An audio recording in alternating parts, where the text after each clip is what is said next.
I converted my whole backyard to metal raised beds, but I just put these 6 new wooden beds in my front slope. So why did I switch back? Well, in today's video, I want to share with you my completely honest and transparent thoughts on wood versus metal raised beds and 5 considerations that you should take into mind when thinking about which one will be best for you.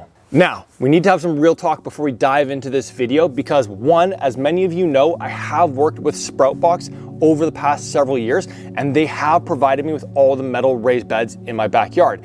And 2, this video is not sponsored or paid for by them in any way, shape, or form. And it's really important that I share that with you because the thing that we have right now is trust. You trust my videos, my experiments, the analysis, the perspectives that I hold. And the moment that that trust is lost or even shaken, well, just like any relationship, it starts to fall apart. So I share that with you because I want you to know how much I value your trust, which is why I'm so detailed and meticulous with all of my experiments, all of my videos, and have 100% confidence that if you were to replicate anything that I've done in the garden, you'd get very similar results. So with that being said, let's now dive in and let's go back in time a few years. And why did I even replace my wooden raised beds at that time? So when I bought this house, the backyard consisted of 4 wooden raised beds, and in the front yard, there was 1 big wooden raised bed. And then I decided to take down the fence to begin turning more of the space into a garden. And as I did that, I just disassembled that big raised bed in the front to move it into the backyard. But as I was reassembling it, it was already rotting and starting to fall apart. So I started replacing some of them with new wooden raised beds. But 3 years ago, right before I went to plant my garlic, that bed also needed to be replaced. And I so clearly remember driving to Home Depot that day and thinking to myself, this is crazy. I'm about to spend all this money buying more wood for a new raised bed that I'm only going to have to end up replacing in a few years' time. So I decided at that moment I was going to start exploring metal raised beds. I bought one from Garden in Minutes and actually painted it completely brown in my backyard so you couldn't tell what it was. My parents also have metal raised beds at their house, so I was able to consult them on their experience. And I also bought one from Sproutbox, but set it up at my friend Lisa's house, who you may remember from my raspberry video. And she had such a positive experience with it that she actually started converting her entire backyard to Sproutbox metal raised beds. So the Sproutbox team and I got in touch and we decided to end up converting my entire backyard to their metal raised beds. And to be honest, the last 2 years, I've had my best and biggest harvest coming out of these metal raised beds, which of course begs the question, why did I then switch back to wooden raised beds for this front slope? And if you're like me, I just don't know if there's anything that beats the aesthetic, the look of a nice put together wooden raised bed. And especially given that my house has nice exposed wooden beams all across it. So for me, it was hard to even imagine anything else here besides wooden raised beds. But that's where things started to go sideways. So first of all, wood is insanely expensive. Each bed in my front slope is 10 feet long and 12 inches high. And I went with cedar wood, which is a more premium option, but it's meant to last the longest as well. So the cost for just the wood came out to $1,932 Canadian, which would be right around 1,400 USD. But on the other hand, if I decided to go with Sproutbox raised beds for this exact same footprint, that would have come out to $2,339 or about 1,400 USD. So at first glance, I thought I'd be saving a few $100s by going with wood, but here's why I went wrong. So the cedar I got was rough, which meant that I had to sand all 15 10-foot long boards, every single side, in order to get a nice smooth finish that showed the grain the way that I wanted. So now you'd also need an electric sander and a ton of sandpaper. Then, because it's wood, you need to seal it. Or at least I wanted to, because a big thing for me is build it nice or build it twice. So I started with linseed oil, and each one of these were another $40,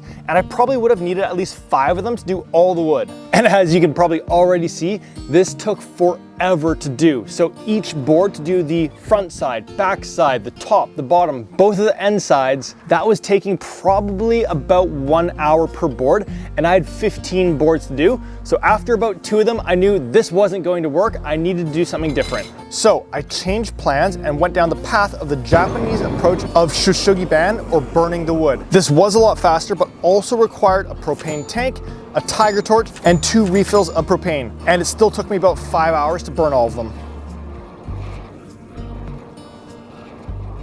And I will say I am a huge fan of the aesthetic of it, the look of it. It came out really well. But at this point, I still hadn't made a single cut to start assembling the raised beds. So next, I had to measure all the end pieces, make all those cuts, and then begin assembling each of the 6 boxes. And for that, I needed a measuring tape, straight edge, skill saw, drill, screwdriver, and about 100 screws. And safety equipment, of course.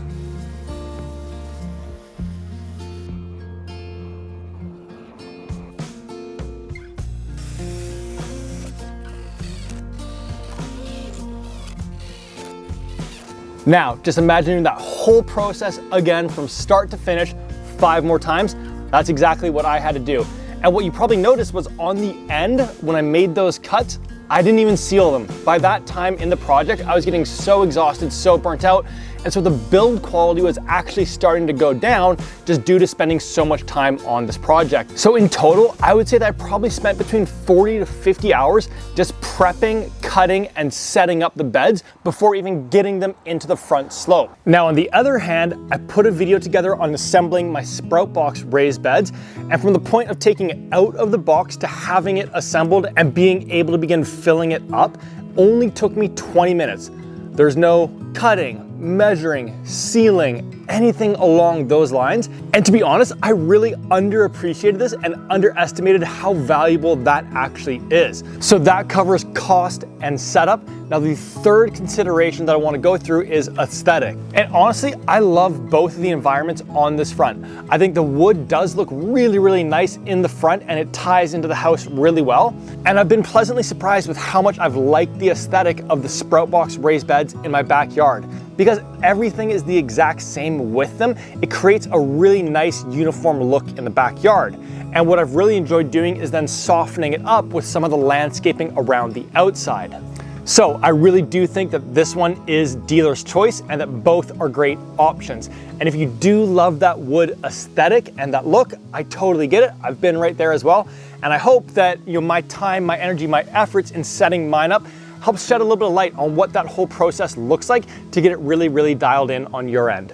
Now the fourth consideration are modifications. And when I was using wooden raised beds, this is something that I absolutely loved doing, as I would constantly be adding tomato trellises to raised beds, and it made it fairly easy because I could drill directly into the wood.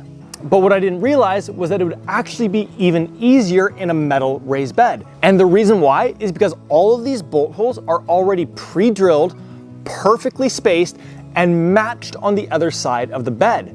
So rather than having to do any measuring, ticking, lining things up, all that I did for, say, my tomato trellis was removed all of the existing bolts, dropped my tomato trellis in, went to Home Depot and got some new 2-inch bolts, and then drilled those directly through the wood to secure it directly into my sprout box raised bed.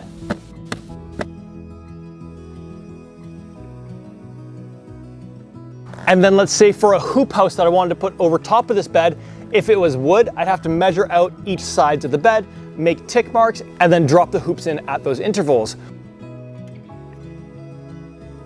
With my metal raised bed, I'm able to just use the existing bolt holes knowing that they're perfectly matched on the other side, drop the rod in, and then bend it over to the other side of the bed, and it's all already perfectly lined up and equally spaced throughout the bed. So this is another thing that I didn't even consider or think about when I was making my switch over to metal, and having now grown in both metal and wood environments, I can definitely say that the modifications are much easier and more consistent in a metal raised bed environment. And this is probably the one area that I'd love to see Sproutbox extend their product line into.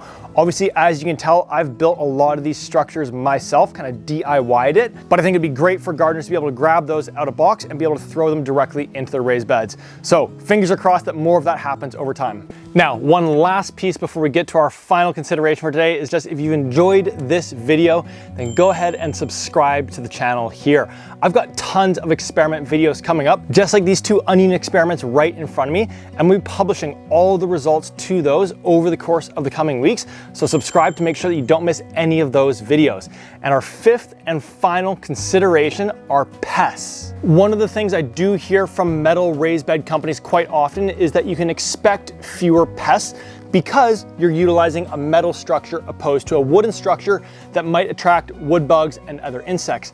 However, I also hear a lot of, because they can be so tall, all the way up to over 30 inches, that you should be utilizing the hugelkultur method, which is effectively throwing a whole ton of wood into the bottom of it so you don't have to spend as much money on potting soil. But I can't help but think that that's a little bit contradictory, and that would result in all kinds of bugs and insects, both beneficial and potentially harmful, at the bottom of the bed.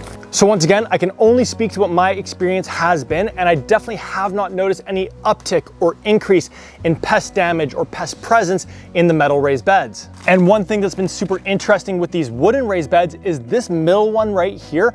I've already lost an entire crop, the full bed of onions, due to onion grubs eating away at the roots from inside the bulb. And on top of that, there have been already a few times where I lift up some of the leaves and weeds, and there are hundreds of pill bugs, little wood bugs, eating away at matter that's decomposing. And I have noticed more damage from them on crops like radishes and carrots in these beds than in my metal raised beds. So with all that in mind, if I were to open up a new zone such as this part of my yard right here, what would I go with?